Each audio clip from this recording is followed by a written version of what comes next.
One DAC to rule them all, one DAC to find them, one DAC to bring them all, and in the darkness bind them. Apologies to J.R.R. Tolkien, that seems to make an awful lot more sense when you're talking about rings of power than hi-fi DACs, but my point is this: there's some reviewers, as well as some people, have left comments on my channel to say that this Gustard R26 DAC is the best DAC that they've heard under £3,000, perhaps even under £5,000, beating the likes of my Denafrips Venus II at almost twice its price, and even the Denafrips Terminator at close to 3 times its price. The question is, are they right? Could this be the one DAC to rule them all?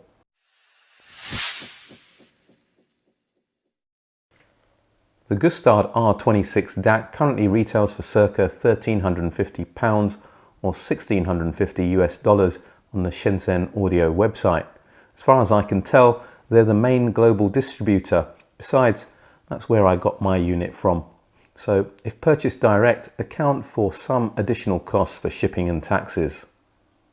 By the standards set by the likes of Holo Audio and Denafrips, the black aluminium anodized chassis falls into the substantial rather than extraordinary category.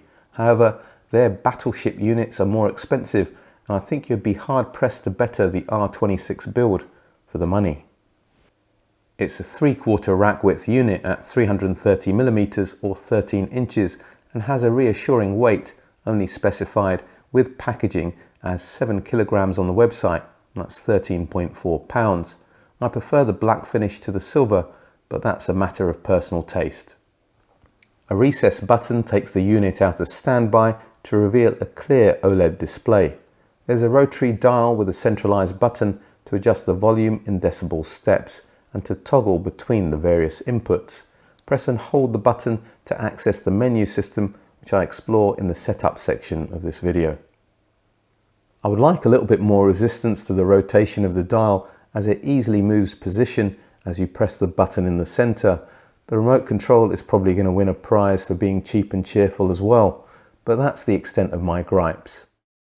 You're very well served with digital audio inputs on optical, AES EBU, coaxial, Bluetooth, USB and I2S. The Ethernet LAN input is to connect to the inbuilt streamer, and a USB-C port is provided for firmware updates. There are analog output connections on single-ended RCA and balanced XLR. Apologies if you want to know about the streaming capabilities of the R26. I'm only interested in it as a DAC. I'm sure there's reviews out there where you can find out what its capabilities are as a streamer. What I can tell you from looking at the specs is that it seems to support third-party UPnP apps for streaming and can act as a Roon endpoint. Let's take a look inside the Gustard R26, and before we look at individual components, just take a moment to appreciate how well laid out everything is.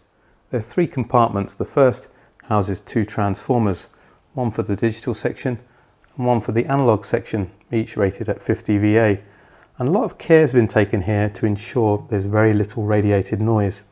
They're encapsulated in a metal case, and there's a plate of shielding that runs all the way between this section and the next. And here we have the power supply filtering section, which has Nishikon gold tune caps, top rated caps. Well done, Gustard. There's the clock circuitry, and this uses Gustard's K2 ultra low noise clock synthesizer and a femto crystal oscillator. Now I'm not sure if that's a temperature compensated crystal oscillator. Judging by its size, I'm talking about this device next to the synthesizer, it's probably a temperature compensating crystal oscillator, but it could even be an oven controlled crystal oscillator. Now if that doesn't make any sense, you might want to check out my Denafrips Venus review. I'll explain that in more detail. There's a board vertically that runs between this section and the next, and that actually has an awful lot on it. If I can get my pen in the right place, down here, that chip there, which I think pretty much given its size must be an FPGA. That is the second order phase lock loop.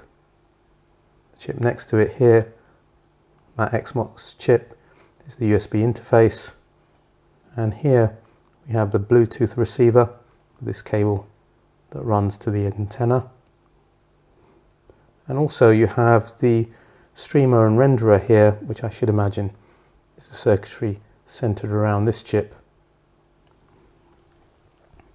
Final compartment here, you have a fully discrete R2R ladder DAC, another FPGA. Again, like I think, pretty much assume it's an FPGA given its size, and that deals with the DSP, I would imagine. And over here we have the output stage, also beautifully laid out and fully discrete, which is what you like to see. All in all, absolutely top-notch architecture.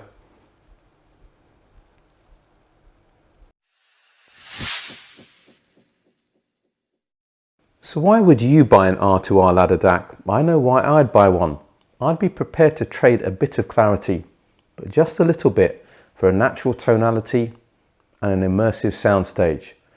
Most hardcore analog enthusiasts that I know are prepared to accept that just possibly digital systems can be more resolving and have greater dynamic range than vinyl.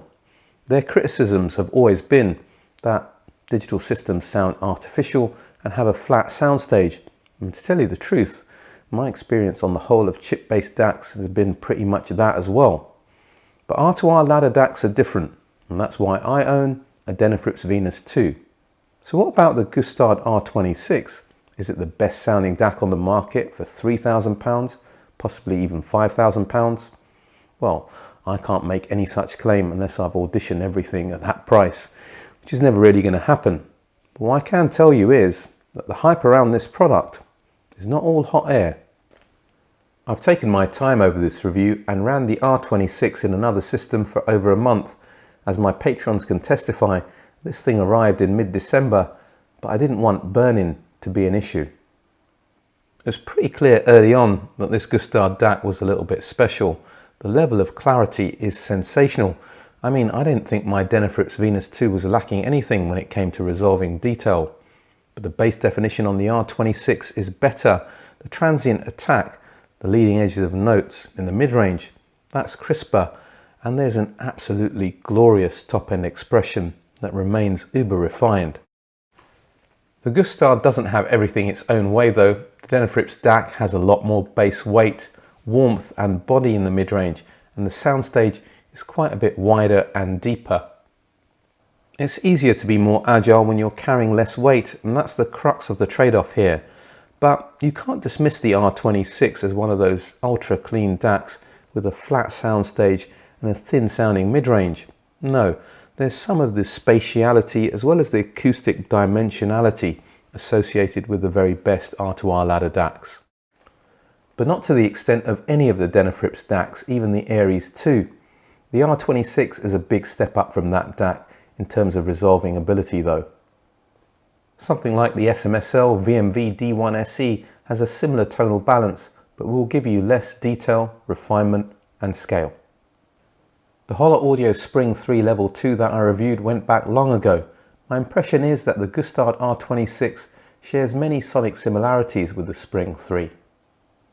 Even though the R26 is quite a bit cheaper than that DAC, I wouldn't be surprised if sonically it comes out on top.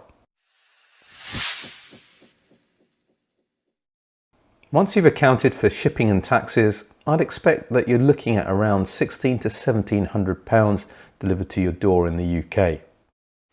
I consider the minimal level of amplification needed to justify that expense would be something like the Hagel H190, where the R26 will be a major upgrade to its internal DAC. I threw everything at it that I've reviewed lately, the stunningly transparent More Angel Pre and Angel 4 that'll set you back £7,790 in the UK. The powerhouse extravaganza that is the Musical Fidelity MAS preamp and the MAS 500S power amp that retail for £7,498. The Graham Audio LS6Fs at £3,333 that seem to somehow manage to disappear from the soundstage like the best bookshelves but add more bass. The £4,200 ATC SEM 40s that have a glorious mid-range and a bass performance that you only get from proper floor-standing speakers. With all those combinations, once I accepted that the R26 had a certain presentation, I never felt that it was letting the side down, despite the fact that the associated equipment was a lot more expensive. I prefer to use it with speakers that are on the warm side with quite a bit of bass performance, like the ATC SEM40s. But if you like the sound characteristics that I've described so far, this Gustard DAC will work well with a variety of neutral sounding systems. Let's take a look at some of the menu functions. If you press the button in the middle for a couple of seconds, you'll access the menus. And that's my first issue. The font is ridiculously small. I don't know why they didn't go for a larger font.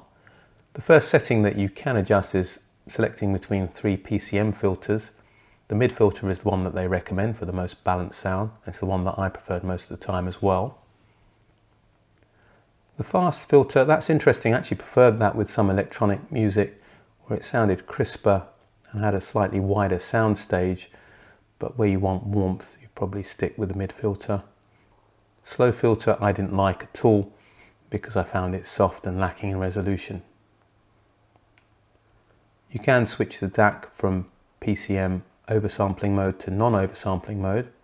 In non-oversampling mode, again, I didn't like the sound as much. I found it lacked resolution and a little bit of graininess came in, so I'd leave that off. And you can do the same with DSD, bypass the filtering and switch that on, although I would leave it off for the same reason. Attenuation is interesting because this has 2 volume controls, a digital volume control which uses bit reduction, so you obviously lose sound quality as you lower the volume, but it also has an analog volume control. If you switch that on, it lowers the gain by 30 dB, which is a little bit strange. They've done that so that it can be used with high sensitivity speakers and active speakers, which maybe have a lot of gain, but I found it too quiet, so even turned up all the way, it sounded too quiet for my liking. And I did test it through my preamp just to see what the quality of that analog volume control was like, and I didn't like it particularly. So I would use this DAC purely as a DAC with a fixed output. There's a reference clock, so you can switch between the internal one and connect an external one.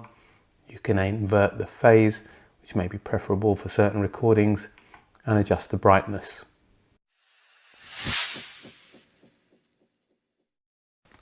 Well constructed inside and out, the Gustard R26 has the resolution and refinement to make you pinch yourself when you listen to it, just to make sure that you're not dreaming that this kind of clarity is possible for the price. If you're one of those analog enthusiasts that thinks that digital audio sounds artificial and you listen to a lot of jazz, vocal-centric and acoustic music, then this Gustard DAC isn't going to change your opinion. You should be trying out a Denafrips. Even though it has a little bit of that body, texture and spatial quality of the best R2R ladder DACs. But it's for those of you who demand ultra levels of detail without something that sounds overtly dry and analytical. It excels with rock, pop and electronic music, and in certain aspects is absolutely a giant killer. The Gustard R26 DAC gets an outstanding from this channel. My question for today is simple. What DACs would you like me to review in the upcoming months? If I get a few requests for the same product, I'll certainly be looking into it. All that remains for me to say is if you like this video, if you like what I'm doing with this channel, you want to see it grow and you haven't done so already, please do all that social media stuff. Check me out on Patreon for consultancy services if you think I can help you on your audiophile journey. Also on Patreon, you can join the ABA Club where there's bonus content and we have periodic video calls. But for today, for now, the British Audiophile signing off.